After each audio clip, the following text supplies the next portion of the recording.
RDR had 5 fights in under a year, and he seems to indicate his body just gave out. Overwork, overtraining, too much fights in too little time, and too much training in that period. I was not the best fighter Saturday in the cage. It sucks, it stings. I feel like shit. I'm grateful to experience the highs and the lows of the sport. You know, I tend to work harder and do more than most anybody. But over the last 2 camps, maybe I've exaggerated a little bit. I've been so focused on getting the title and being ready to where my body couldn't really follow. I shall not stray the course. Daddy's gonna take some time off, kids. Be nice out there. I'll see you guys soon. Yair Rodriguez gets hand surgery. He'll be out 2 to 4 months before he can start training again. He says, I resisted the operation, but the truth is there's no life to continue like this. All doctors agreed surgery was necessary, and although I wanted to wait for news to try and fight before the end of the year, it would have been in vain. I wouldn't be able to compete in camp. See you next year after we pass this stone on the way. Thank you all for the support. In Yair's last fight, he beat Patricio Pitbull. In the fight before that, he lost to Brian Ortega. Yair's ranked number 3 in the division. He wants a title shot. He's not getting that. Mosar wants a title shot. He's not getting that. Lerone Murphy wants a title shot. He's not getting that. He'll probably go to Diego Lopez, who's coming off a title shot, lost that fight, but he's getting another shot. Lopez's victory over Jean Silva may have been enough for the UFC to deem him worthy to get another crack at the belt. Conor McGregor had a message for Jack Della Maddalena. Finishing capability or positional awareness whatsoever. He is a backpack at best. Nothing to fear. Fear not. Patience, fitness, and ferocity. And he is sparked unconscious inside the 5. I don't know about no finishing capability because 8 of Makhachev's last 9 fights have been by finish, including his last 3 Dar stroke strikes, choked out Moicano and Poirier, and knocked out Volk. I wonder how Dustin Poirier feels about those 3 gillies in a row, talking about Charles Jourdain. Luke Thomas is lame, but Stallings lamer. If there's no damage, then it's not fighting. DJ is also not a very smart guy. Trump says he likes Bo Nickel. He wants him on the White House card. Colby Covington is on suicide watch. Bo's not entertaining unless he's fighting jobbers. Trump has shit taste in fighters, and Bo's lost to RDR ain't aging well.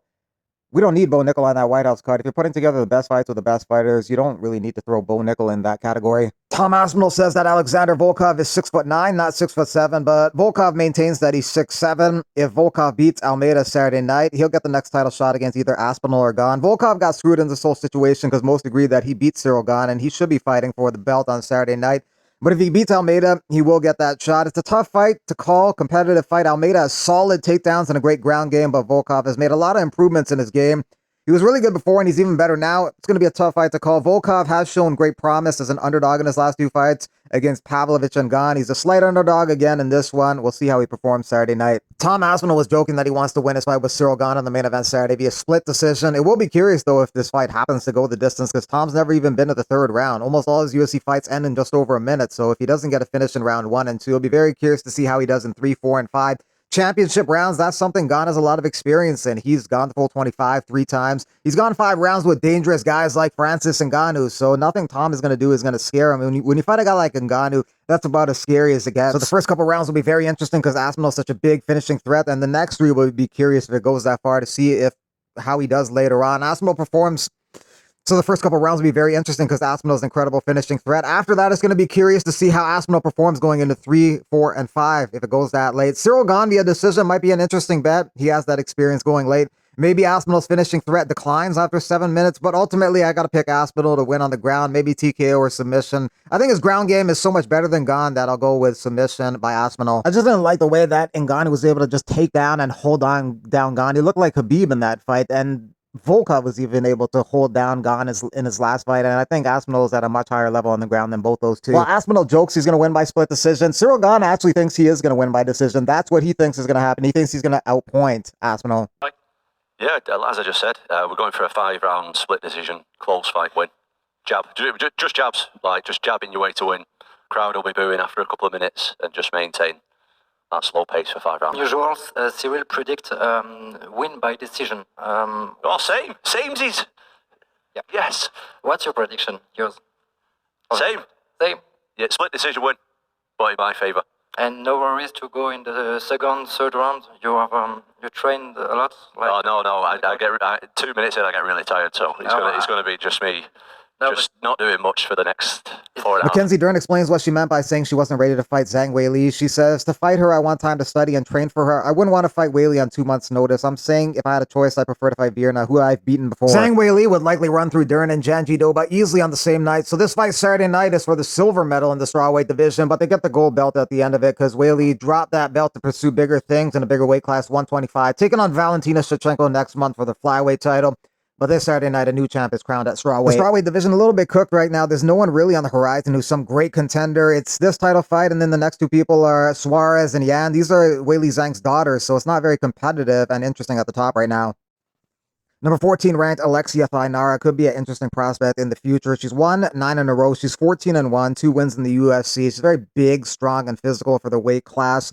So she may be an interesting prospect in the future. Right now, it's tough to tell, though, because she only has had 2 fights in the UFC and hasn't tested herself against the top 10 yet. Say, call for the fight with Albazi. You know, I could call for anybody. I could call for Albazi. But motherfucker don't fight. Look at his resume. Look at his topology. He fight like once a year, maybe. He getting so injured. I know he's a great fighter.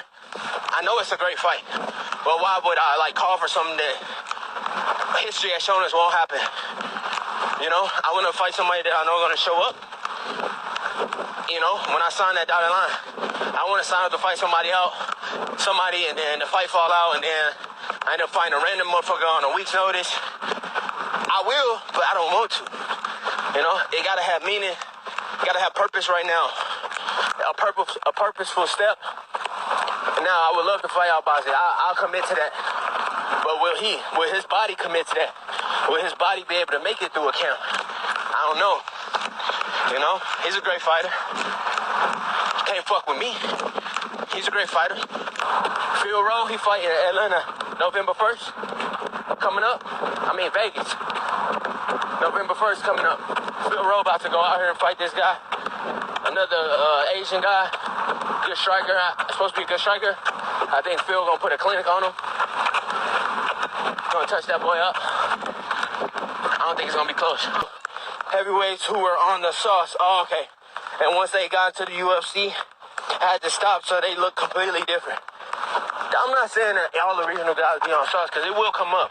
But, like, especially within the last 2 years, the thing is, this level of competition and those lights are different. And it's something Patchy Mix said. And Patchy is phenomenal. I still think Patchy is one of the best bantamweights in the world. And he's a world champion. He done fought in big arenas. He's no bum. He done fought world champions. You know, this level of fighting is different. Everybody want to call fraud check, but it's not that. These guys are great. Every fighter is great at the highest level, especially when you start pushing top 15 or you have championship aspirations like Batista. Batista beat Jose Aldo. Aldo is a GOAT. So y'all gotta stop saying fraud check and all that shit. No, these guys are just great. And this last dude he just fought had a phenomenal guard. He had a phenomenal guard, a great butterfly guard. He knew how to get himself back up.